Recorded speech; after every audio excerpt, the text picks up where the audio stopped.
Bismillahirrahmanirrahim. Assalamu alaikum dear student. You are watching my channel Nadeem Qadeer. NED entry test के हवाले से 25 year का collection हम आपको करा रहे हैं. आज सेकेंड ईयर फिज़िक्स का चैप्टर है, चैप्टर नंबर 12.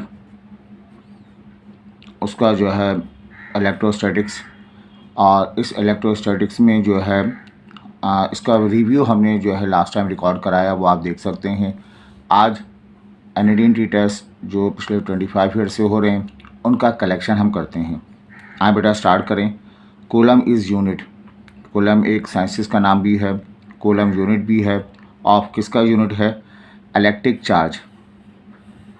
इलेक्ट्रिक चार्ज यानी Q का यूनिट जो है, चार्ज को हम मेजर करते हैं, कूलम में मेजर किया जाता है. ठीक है, चाहे स्टैटिक चार्ज हो, फ्लो ऑफ चार्ज हो, चार्ज का जब भी तस्करा होगा उसको हम कूलम में मेजर करेंगे. आगे कहा जा रहा है two charges of 4 micro coulomb each exert a force 40 Newton on each other. Find the distance between them. दो चार्जेस आपके पास हैं और इन दोनों चार्जेस के दरमियान फाइंड द डिस्टेंस मालूम करना है, यानी R मालूम करना है. और पहले चार्ज का 4 माइक्रो कूलम है, दूसरा भी बेटा 4 माइक्रो कूलम है. ये Q1 Q2 चार्ज हैं. अगर ये पॉजिटिव हैं तो ये इसको रिपल करेगा और ये इसको रिपल्सिव फोर्स अप्लाई करेगा F को मालूम करने का formula K times Q1 Q2 upon R square होता है. F फोर्स आपको गिवन है 40 के बराबर. K कूलम कांस्टेंट 9 इंटू 10⁻9 होता है. Q1 Q2 4 micro coulomb 4 into 10⁻⁻6. दूसरा भी 4 इंटू 10⁻⁻6. तो मैं स्क्वायर कर दूं, अपॉन में क्या लिखा जाए? R स्क्वायर लिखा जाए. अब ये 40 नीचे आ जाएगा, R स्क्वायर उधर जाएगा और उसका स्क्वायर रूट लेंगे तो R की वैल्यू आपको मिल जाएगी. सिंप्लीफाई करने के बाद R का जवाब आपको मिलेगा 3/50 के बराबर आ जाएगा. 3/50 मीटर के बराबर आएगा. तो ये ऑप्शन जो है आपका करेक्ट है. सिंपली आपने क्या करना है, R को उधर शिफ्ट करना है, इधर ये 40 इधर लेकर आना है. सिंप्लीफाई करके R स्क्वायर मिलेगा. R मालूम करने के लिए स्क्वायर रूट ले लेंगे तो 3/50 मीटर इसका जवाब आ जाएगा. आगे बढ़ते हैं. आपको two unequal point charges a force of 0.2 newton when they are 10 centimetre apart. Find force between them when they are 1 centimetre apart. तो दो अनइक्वल पॉइंट चार्जेस हैं, Q1 और Q2. दो चार्जेस हैं, एक को Q1 कह लें, एक को Q2 कह लें.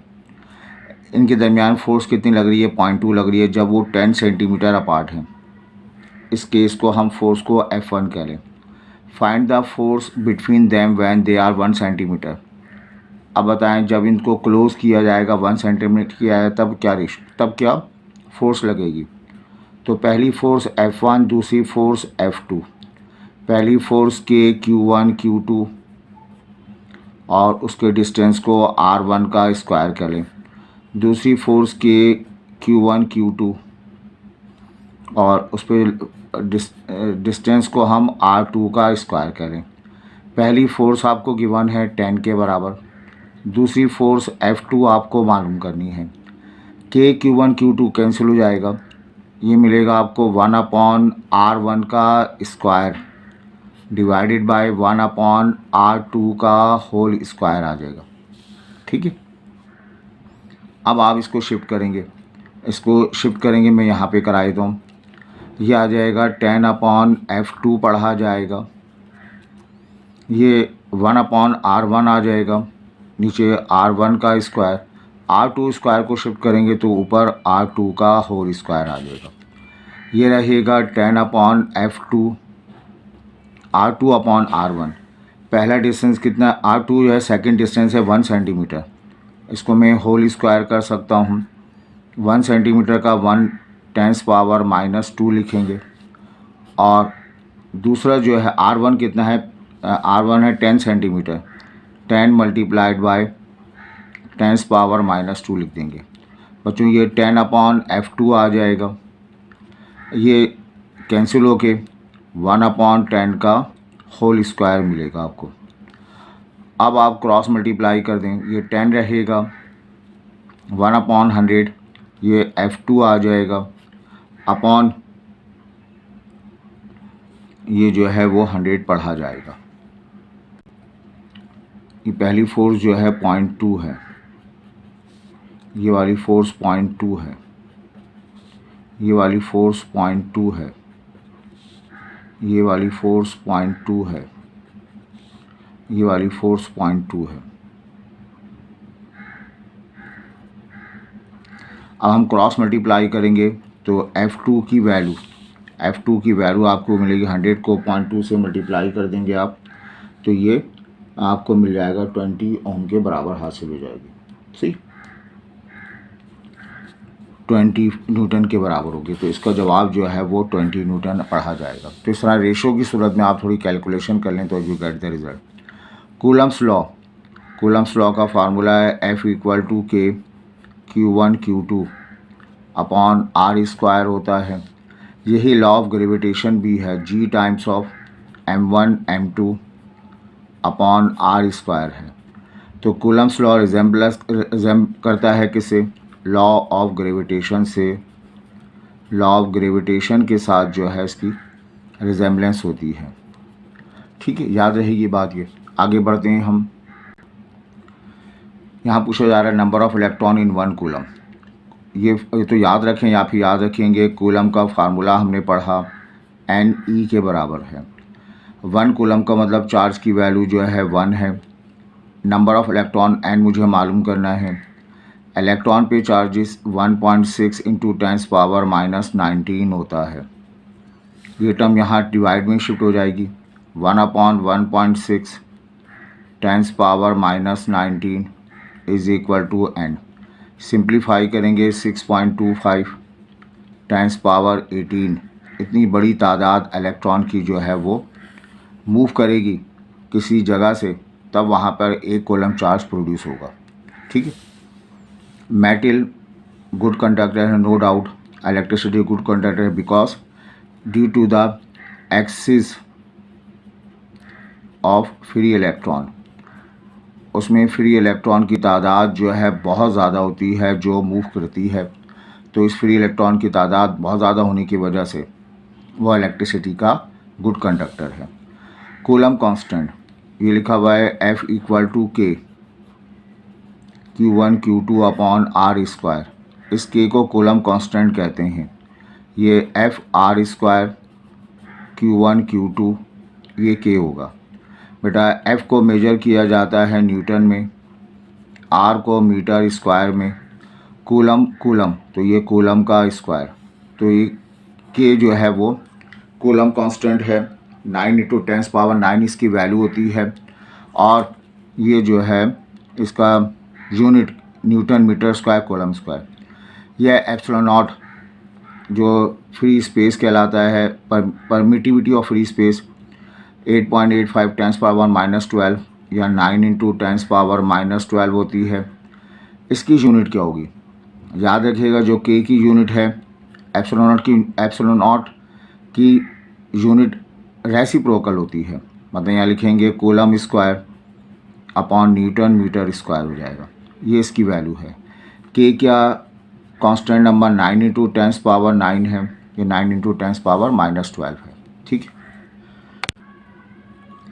ये बात आप जानते हैं। When atom is negatively charge, ये मेरे पास मार्कर है, इस पर कोई चार्ज नहीं है। अगर इसमें नेगेटिव चार्ज हो जाए इसका मतलब इसमें इलेक्ट्रॉन्स की तादाद जो है वो बढ़ गई है।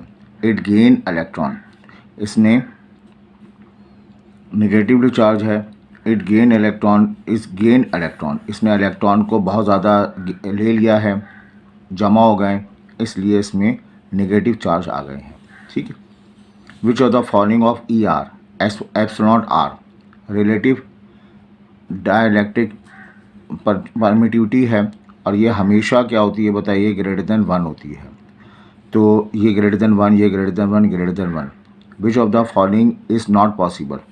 0.8 पॉसिबल नहीं है, क्योंकि ER रिलेटिव परमिटिविटी है, 1 या 1 से ग्रेटर होती है, ये 1 से ग्रेटर नहीं है, तो ER की वैल्यू एप्सिलॉन R की वैल्यू 0.8 नहीं हो सकती।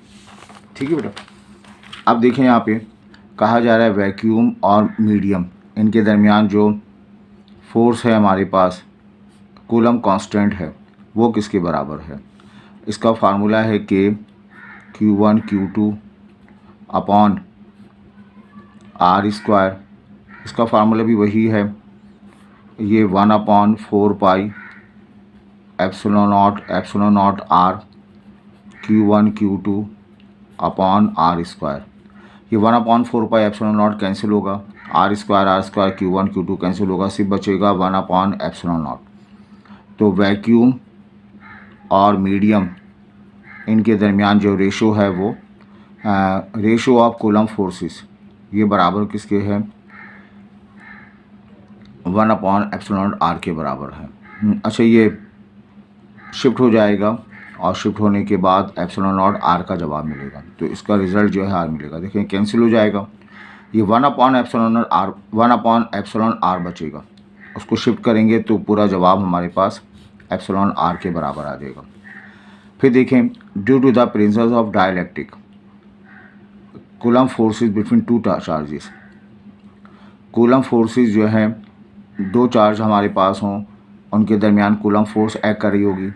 लेकिन अगर इस सिस्टम को हम किसी पानी में ले जाएं या किसी और शीशे में ले जाएं या किसी मीडियम में ले जाएं तो ये दोनों फोर्सेस जो है वो डिक्रीज़ हो जाती हैं। ये फोर्सेस जो है वो डाइलेक्ट्रिक की मौजूदगी की वजह से ये फोर्सेस कूलम फोर्सेस डिक्रीज़ मानी जाती हैं। Coulomb forces also follow the inverse square law.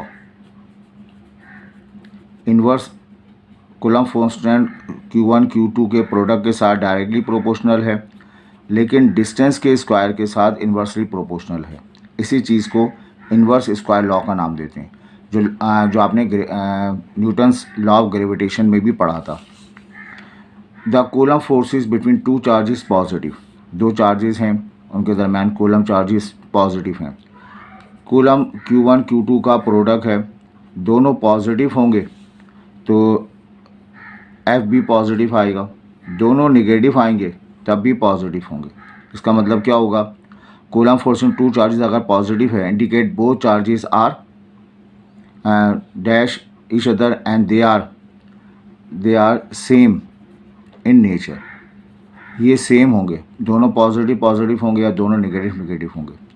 अब इनके दरमियान पॉजिटिव के दरमियान फोर्स ऑफ रिपल्शन होगी, इनके दरमियान force of ripple each other, ये दोनों एक दूसरे को रिपल करेंगे। फोर्स ऑफ रिपल्शन होगी इनके दरमियान, क्योंकि सेम है और सेम चार्जेस रिपल करते हैं, डिफरेंट चार्जेस अट्रैक्ट करते हैं। तो यहाँ आपने इस तरह से लिख देना है। अब एक हमारे पास चार्ज है Q1, दूसरा चार्ज है Q2, 10 सेंटीमीटर है, 1 माइक्रोकूलम 12 माइक्रोकूलम है। ये इस पर रिपल्शन फोर्स लगाइए, इस पर लगाएगा, जितनी फोर्स ये इस पे लगाएगा वही फोर्स ये इस पे लगाएगा, तो रेशो इसका 1:1 होगा। ऐसा नहीं हो सकता कि एक कॉलम दूसरे पे ज़्यादा फोर्स लगाए, दूसरा पहले पे कम फोर्स लगाए।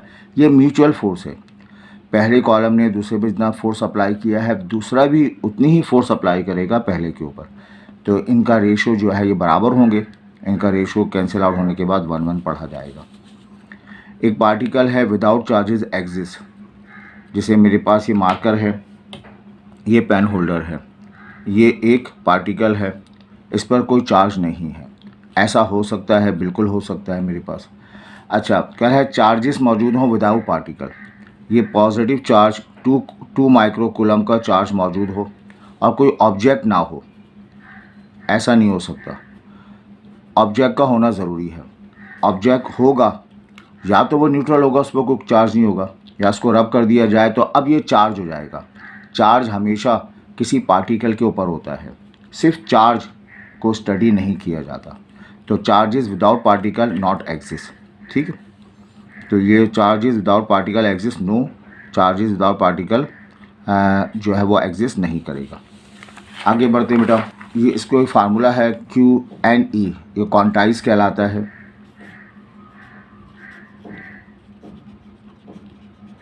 क्वांटाइजेशंस में होता है number of electron multiplied by number of electron in one column. अभी हमने बताया 6.25 कैलकुलेट किया इंटू 10 पावर 18, इतनी बड़ी तादाद होती है। Which one is correct form, सबसे लीस्ट जो चार्ज होता है वो है 1 मल्टीप्लाइड बाय 1.6 इंटू 10⁻⁻19 कूलम। ये सबसे लीस्ट चार्ज होता है। अब ये क्वांटाइज होने का मतलब क्या होगा कि अगर किसी चार्ज पे इससे कम जो है चार्जेस नहीं हो सकते, मिनिमम इतने चार्ज होंगे। और ये कब होंगे? जब कोई एक इलेक्ट्रॉन मूव कर जाए या आ जाए। अब एक इलेक्ट्रॉन की कहानी नहीं होती, हज़ारों इलेक्ट्रॉन मूव करते हैं, हज़ारों इलेक्ट्रॉन करते हैं, लेकिन हमने बिल्कुल प्राइमरी क्राइटेरिया बनाया। एक इलेक्ट्रॉन के मूव करने की वजह से जो चार्ज डेवलप होगा किसी ऑब्जेक्ट पे वो 1.6 10⁻⁻19। और अगर 2 हों तो 2 मल्टीप्लाइड बाय 1.6, 3 हो तो 3 मल्टीप्लाइड बाय 1.6। तो 1.6 का मल्टीपल होना ज़रूरी है, या तो 1 से मल्टीप्लाई होगा या 2 से मल्टीप्लाई होगा, 3 से, 4 से। ये लिखा है सारे -19 लिखे हुए। क्या ये नंबर 1.6 का मल्टीपल है? 1.6 को 2 से मल्टीप्लाई करें, 3 से, 4 से, तो 0.8 नहीं आता। 1.9 क्या ये 1.6 का मल्टीपल है? इसको 2 या 3 से मल्टीप्लाई करें, 1 पॉइंट नहीं आता। 3.2 1.6 को 2 से मल्टीप्लाई करें आता है। तो ये वाला चार्ज 3.2 10⁻⁻19 कूलम तो एग्जिस्ट करेगा। ये वाली बात जो है न्यूमेरिकली रॉन्ग है। ऐसा नहीं हो सकता, किसी चार्ज पार्टिकल पर 1.9 10⁻⁻19 कूलम नहीं हो सकता, because it is not multiple of the 1 2 3 4 किसी नेचुरल नंबर के साथ। बच्चों अब देखो यहाँ पर इलेक्ट्रिक फील्ड ई हमें मालूम करना है, intensity to opposite charge plate. ये हमारे पास चार्ज प्लेट है, पॉजिटिव चार्ज प्लेट है। किसी भी पॉइंट पर जो इलेक्ट्रिक फील्ड है उसका फार्मूला है सिग्मा अपॉन 2 एप्सिलॉन नॉट के बराबर। अब एक इलेक्ट्रिक चार्ज के बजाय दो इलेक्ट्रिक चार्ज दो शीट हम ले लें, और दोनों ये पॉजिटिव शीट हम ले लें, ये नेगेटिव शीट ले लें। ये क्या कहलाएंगे? अपोजिट चार्ज प्लेट कहलाएंगी। और इसका इंटेंसिटी इस तरह से यूनिफॉर्म इंटेंसिटी डेवलप होगी। अब कहा जा रहा है किसी भी पॉइंट पर जो इंटेंसिटी है उसकी वैल्यू क्या होगी, वो हमने ड्राइव की है, सिग्मा अपॉन एप्सिलॉन नॉट के बराबर इसकी वैल्यू हो जाएगी। ठीक है बात। अब electric field between two same charge. अब हमारे पास ये चार्ज सिस्टम है और ये चार्ज जो है वो दो चार्ज प्लेट हैं। दोनों चार्ज प्लेट फर्ज करें सेम हैं, तो अब इलेक्ट्रिक फील्ड डेवलप नहीं होगी। यहाँ इनसाइड इलेक्ट्रिक फील्ड डेवलप नहीं होगी। इनसाइड इलेक्ट्रिक फील्ड की वैल्यू जो है वो 0 के बराबर हो जाएगी। ठीक है बात। और देखो बेटा, if charge Q is enclose in a Gaussian surface. Gaussian ये स्फीयर है हमारे पास, इमेजनरी स्फीयर है, इसमें चार्जेस को स्टोर किया गया। इस इमेजनरी स्फीयर को हम नाम देते हैं गॉसियन स्फीयर का नाम दे दें। इसमें चार्ज की तादाद क्यू है। अब इसका फार्मूला है 1 अपॉन एप्सिलॉन नॉट क्यू के बराबर है। ये इसका फार्मूला है। अगर कहा जा रहा है रेडियस को दुगना कर दिया जाए तो अब भी जो है इसका formula 1 upon epsilon nought Q ही रहेगा। तो डबल कर दिया जाए तो फ्लक्स की वैल्यू में कोई फ़र्क नहीं पड़ता, रिमेन सेम। पहले भी इतना ही फ्लक्स था, टोटल फ्लक्स। अब भी जो है फ्लक्स की तादाद ये रहेगी। Direction of electric force and electric field intensity. Charge particle है, इस charge particle positive charge particle है, ये हमारे पास इस पॉइंट पर इंटेंसिटी है और फोर्स भी जो है वो इसी डायरेक्शन पे अप्लाई हो रही है। तो ये हमेशा जो है क्या होती है, एक दूसरे के साथ पैरेलल हुआ करती हैं, फोर्स और इलेक्ट्रिक फोर्स इंटेंसिटी। 1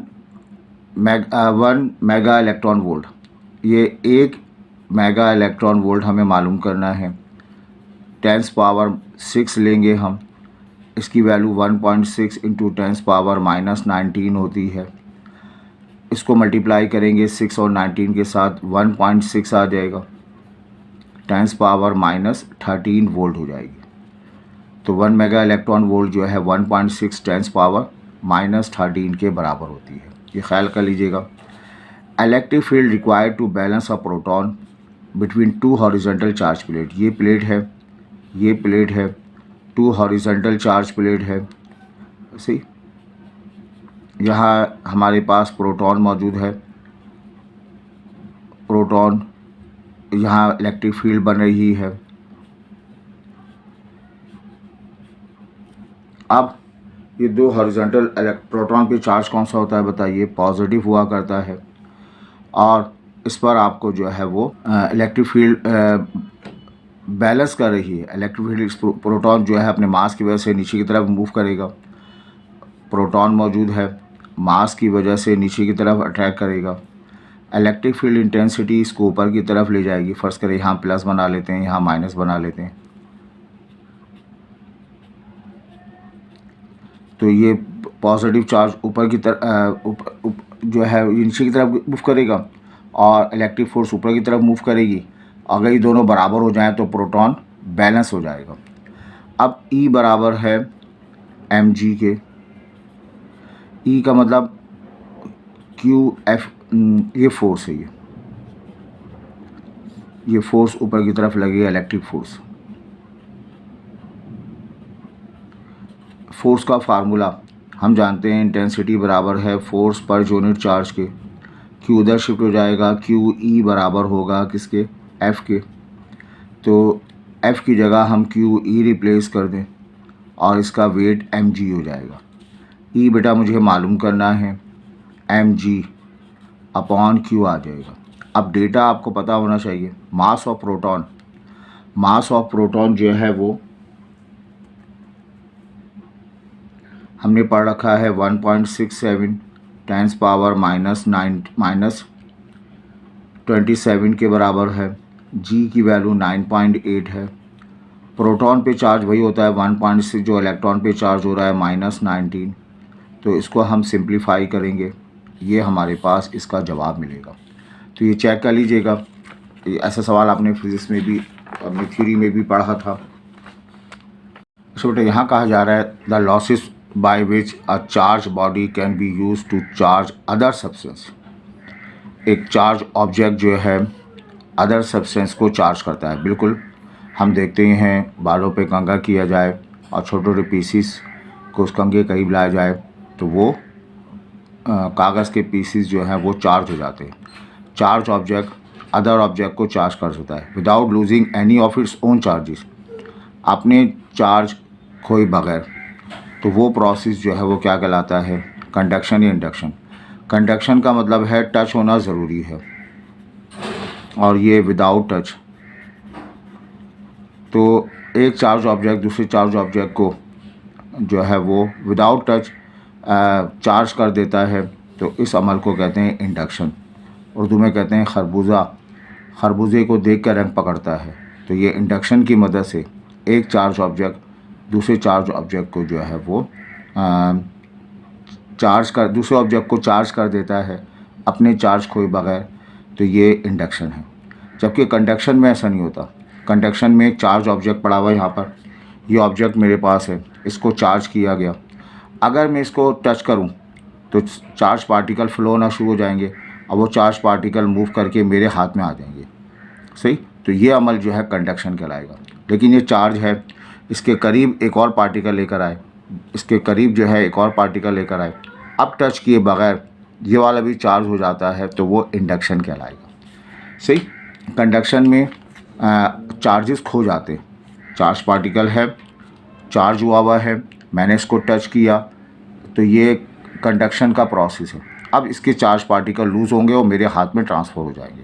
ठीक, अब आइए इसके बाद यहाँ विदाउट लूजिंग कहा गया, find out the electric field intensity if a charge of 2.4 experience of force. तो ये फोर्स हमने कहा, इंटेंसिटी क्या है, लगने वाली फोर्स है किसी यूनिट चार्ज पर, है ना। फोर्स टेस्ट चार्ज पर लगने वाली फोर्स को हम इलेक्ट्रिक फील्ड इंटेंसिटी कहते हैं। ई मुझे मालूम करना है, फोर्स की वैल्यू 72 मिली न्यूटन, 72 10 पावर -3 आ जाएगा, डिवाइडेड बाय चार्ज, चार्ज की वैल्यू 2.4 10 पावर -6 आ जाएगा। और इसको जब आप सिंप्लीफाई करेंगे,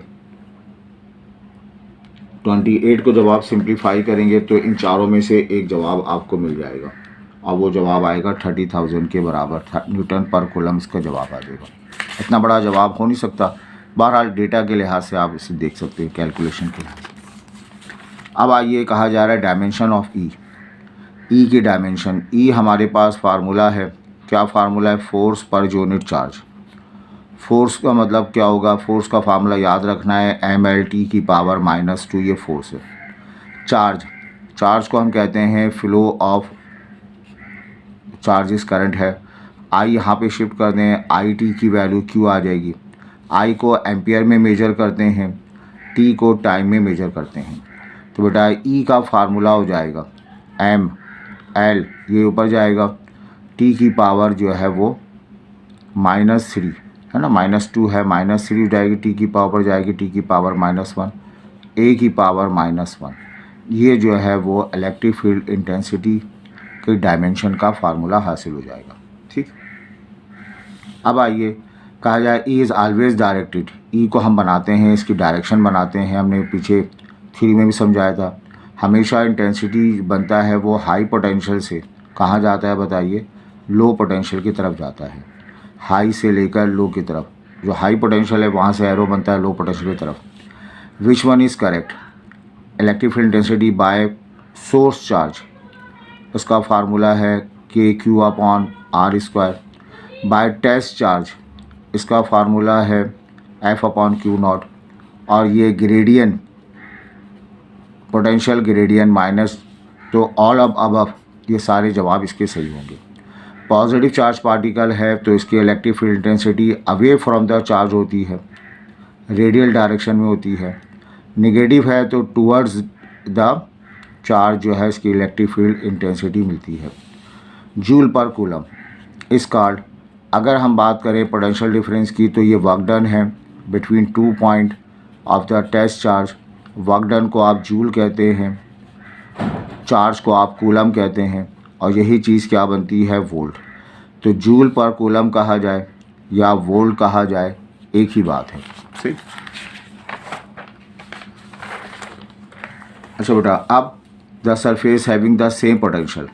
एक सरफेस हमारे पास है, यहाँ पर भी पोटेंशियल 10 वोल्ट है, यहाँ पर भी 10 वोल्ट, यहाँ पर भी 10 वोल्ट, यहाँ पर भी 10 वोल्ट। तो ये पूरी सरफेस जो है वो इक्वी पोटेंशियल कहलाती है। हमारी ज़मीन भी इक्वी पोटेंशियल है और उसका पोटेंशियल 0 के बराबर होता है। ये सवाल भी पूछा जा सकता है। Earth surface is consider to be equi potential.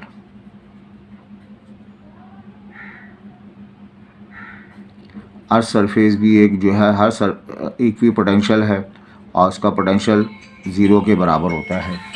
ठीक है, अच्छा बेटा, ये हो गया भी 0। अब इसमें कहा है which one is correct? Potential difference work done per unit test charge है। किसी पॉइंट पर सोर्स की वजह से पोटेंशियल के क्यू अपॉन आर और पोटेंशियल ग्रेडियंट। तो यहाँ पर भी वी के 3 फार्मूले इस्तेमाल करेंगे। एक ई के भी 3 फार्मूले पीछे बताए, यहाँ पर भी 3 फार्मूले बताए, याद रखिएगा। Alpha particle is accelerated, alpha particle को एक्सेलरेट किया गया। अल्फ़ा पार्टिकल का मतलब 2 प्रोटॉन हो जाएगा ये, है ना। और 100 volt which is what is work done? Work done का फार्मूला है, पोटेंशियल डिफरेंस है। Potential difference work done upon charge particle होता है। अब कितना पोटेंशियल दिया हुआ है? 100। वर्क डन मुझे मालूम करना है ए टू बी, और अल्फ़ा पार्टिकल है 2 मल्टीप्लाइड बाय 1.2 ई के बराबर। तो ये इधर शिफ्ट हो जाएगा 200 इलेक्ट्रॉन वोल्ट जो है वो वर्क डन आपको मिलेगा ए टू बी। अगर ई की वैल्यू रिप्लेस करें तो वोल्ट हो जाएगा, ई की वैल्यू ना रिप्लेस करें तो वो इलेक्ट्रॉन वोल्ट कहलाएगा। इसका क्वेश्चन नंबर 38 हम करा चुके थे। लास्ट पार्ट है डायमेंशन ऑफ वी। ये वी आपके पास है, ये वर्क डन अपॉन पर टेस्ट चार्ज है। वर्क डन होता है फोर्स इनटू डिस्प्लेसमेंट, यानी mLT की पावर -2 वर्क डन हो जाएगा। डिस्प्लेसमेंट को हम लेंथ का नाम देते हैं। वर्क डन का मतलब force multiplied by displacement. Q को हमने बताया, I का फार्मूला है Q अपॉन T। एम्पियर होगा, शिफ्ट करेंगे एम्पियर इंटू टाइम रिप्लेस कर देंगे, एम्पियर इंटू टाइम। सही, अब ये M आएगा पहले, L और L मल्टीप्लाई होके L स्क्वायर होगा, T ऊपर शिफ्ट होगा, -3 हो जाएगा, और A जो है वो -1।